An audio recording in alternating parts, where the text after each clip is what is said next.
1. Texas couple uncovers 1,700-year-old royal tomb in Belize, a priceless discovery. 2. First king of Maya Caracol tomb discovered by University of Houston archaeologists. 1. Texas couple uncovers 1,700-year-old royal tomb in Belize, a priceless discovery. Texan couple uncovers invaluable royal burial chamber containing 1,700-year-old ancient treasures. A groundbreaking archaeological discovery 4 decades in the making has finally come to fruition as a husband and wife team from Texas has excavated the ancient tomb of a legendary monarch in Central America. Archaeologists Arlen and Diane Chase, both serving as professors at the University of Houston, have successfully located and excavated a 4th-century burial chamber at the Caracol Archaeological Complex in Belize. The university announced this remarkable finding on July 10. Caracol functioned as a significant Mayan urban center established during the 300s AD. The newly discovered tomb belonged to Te K'ab Chaak, the earliest sovereign of the city and the originator of its royal lineage, marking this as the first confirmed royal burial chamber ever identified at this location. Though now in ruins, this ancient metropolis played a crucial role in Maya political history, exercising control over the southern Yucatan Peninsula region from 560 through 680 AD before being ultimately abandoned around 900 AD, explained the University of Houston in their official announcement. Te K'ab Chaak's burial chamber contained numerous valuable artifacts, including 11 ceramic vessels and intricately carved bone cylinders. Researchers also uncovered an elaborate mosaic funerary mask crafted from Jadeite, alongside various ornamental pieces fashioned from this same precious stone. The Chases stand as the leading experts on Caracol, and this recent excavation represents just one of numerous archaeological projects they've undertaken at the site. Their family's archaeological legacy continues through their son, Adrian, who himself made significant contributions by discovering Caracol's innovative decentralized water management system. Based on analysis of the ruler's skeletal remains, the Chases determined that Te K'ab Chaak stood approximately 5 feet 7 inches tall and lived to an advanced age. They also noted that he had lost all of his teeth by the time of his death. In conversation with Fox News Digital, Arlen Chase described the recently excavated artifacts as invaluable. Professional archaeologists deliberately avoid assigning monetary values to excavated items. That said, the true significance of these materials lies in what they reveal about ancient cultural practices, the specialist explained.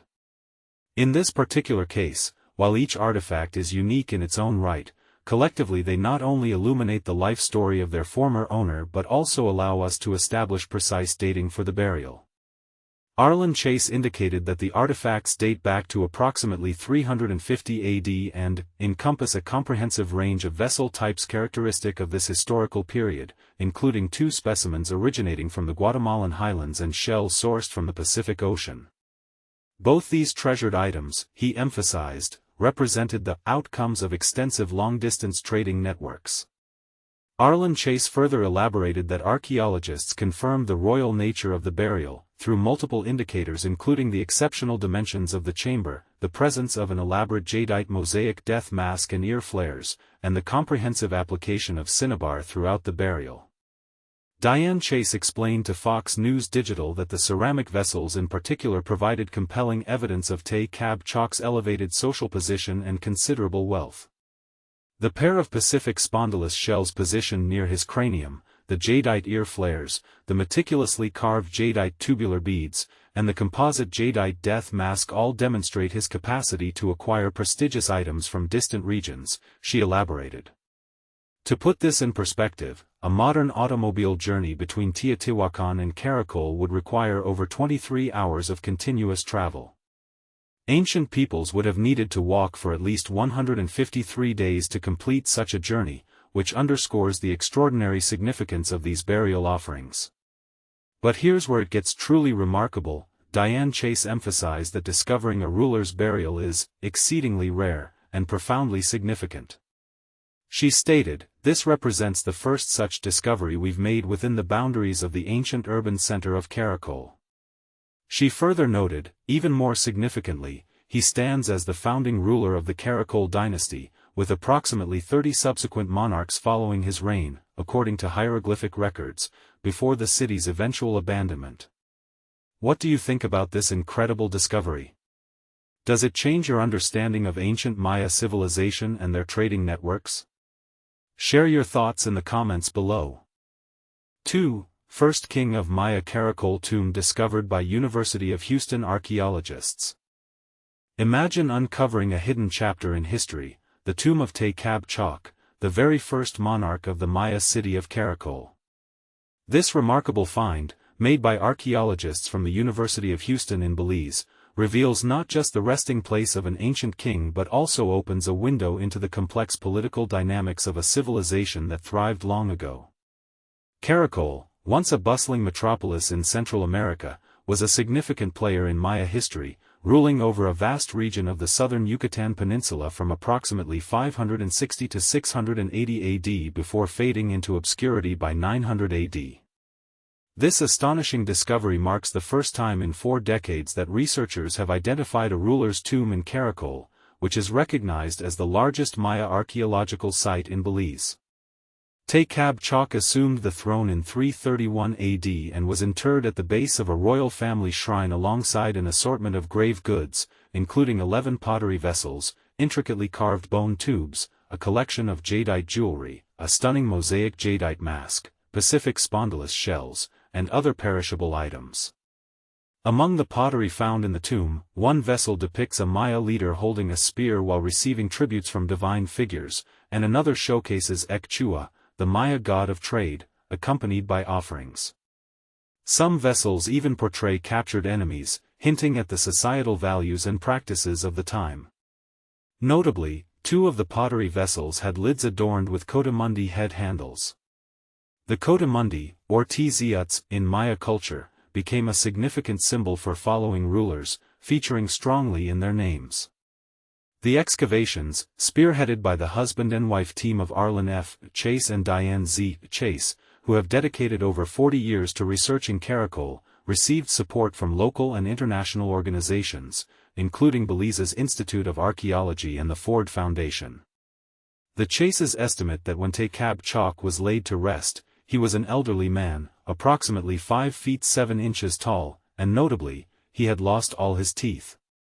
Investigations on the northeast acropolis of Caracol revealed that Te K'ab Chaak's burial is one of 3 significant tombs dating back to around 350 AD, a period that aligns with early interactions between the Maya and the central Mexican city of Teotihuacan, situated over 1,200 kilometers away.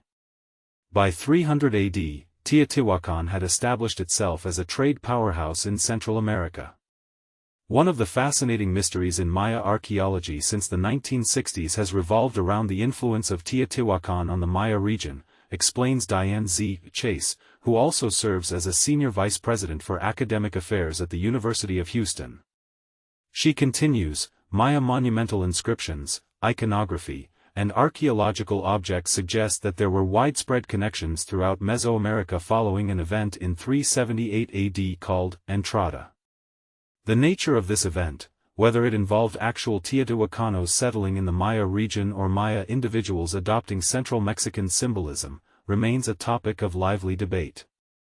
The evidence from Caracol suggests a much more intricate scenario than previously assumed. Adding to this complexity, a cremation found in 2010 at the center of the Northeast Acropolis Plaza has been radiocarbon dated to AD 350, after the burial of Te K'ab Chaak. This cremation included artifacts from central Mexico, like 3 skeletal remains, large ceremonial knives, atlatl points, and pristine green obsidian objects, some of which likely originated from the Teotihuacan area. Notably, it featured a carved atlatl projectile tip, a design typically associated with Teotihuacan warriors, indicating a cultural crossover at play. The placement of the cremation, within the residential plaza, diverges from the customary Maya burial conventions, suggesting high social status akin to practices found in Teotihuacan society. A third burial, of a woman adorned with hematite and accompanied by 4 pottery vessels, a bead necklace, fragments of mirrors, and Pacific spondylus shells, was discovered in the same residential complex in 2009 and dates similarly. These three interred individuals in the northeast Acropolis of Caracol cluster around AD 350, challenging previously held timelines regarding Teotihuacan's influence on the Maya. They highlight the early rulers of the Maya civilization's engagement in extensive Mesoamerican interactions well before the recorded Entrada event noted in Maya monuments. Evidence demonstrates that both regions were well aware of each other's rituals, underscored by the Caracol cremation, states Arlen F. Chase, who holds a chair in comparative cultural studies at his university. He further posits, the links between these areas seem to have been forged at the highest societal levels, implying that early kings like Te K'ab Chaak had established formal diplomatic ties with Teotihuacan. This royal lineage initiated by Te K'ab Chaak thrived for over 4 centuries, influencing the landscape and identity of Caracol. Moreover, the Chase's research underscores that ancient civilizations were not as isolated as assumed. The journey between Teotihuacan and Caracol today takes approximately 23 hours by car, while walking would take an estimated 153 days. The exploration of the tomb's incredible contents, including reconstructing the Jadeite death mask and conducting ancient DNA analyses, continues. The Chases anticipate sharing their findings from the 2025 field season at a conference focused on Maya-Teotihuacan interactions at the Santa Fe Institute in August 2025. About the Chases. Since their marriage in 1975, Diane and Arlen Chase have emerged as leading figures in Maya archaeology and are particularly recognized for their expertise on Caracol, one of the most significant ancient cities of the Maya civilization. Starting their excavation work in 1985, they have transformed our understanding of Caracol's historical landscape. Their research exposes Caracol as a site with advanced urban design, intricate road systems, and diverse marketplaces, all while challenging previous beliefs of a strictly hierarchical Maya society. In 1986, they uncovered an inscription revealing Caracol's military triumph over Tikal, turnabout the misconception that Tikal held dominance during the Classic period. Employing airborne LiDAR, light detection and ranging technology, they have unveiled structures concealed beneath dense vegetation, revolutionizing Maya archaeology. Their findings from the 1980s to 2000s illustrate a vast network of interlinked roads, highlighting Caracol's integration as a major urban center. By revising outdated perspectives on the Maya, they have offered new insights into the societal complexities of ancient Maya cultures, demonstrating a rich tapestry of social hierarchies rather than a simple two-tier model. They documented numerous causeways and agricultural terraces, revealing a decentralized water system, historically thought to be under elite control, allowing access for diverse residential groups. Their son, Adrian Chase, also in the field of archaeology, is diving deeper into Caracol's urban systems and governance changes over time. The Chases are set to present in-depth findings about the tomb and other discoveries at the Santa Fe Institute this coming August.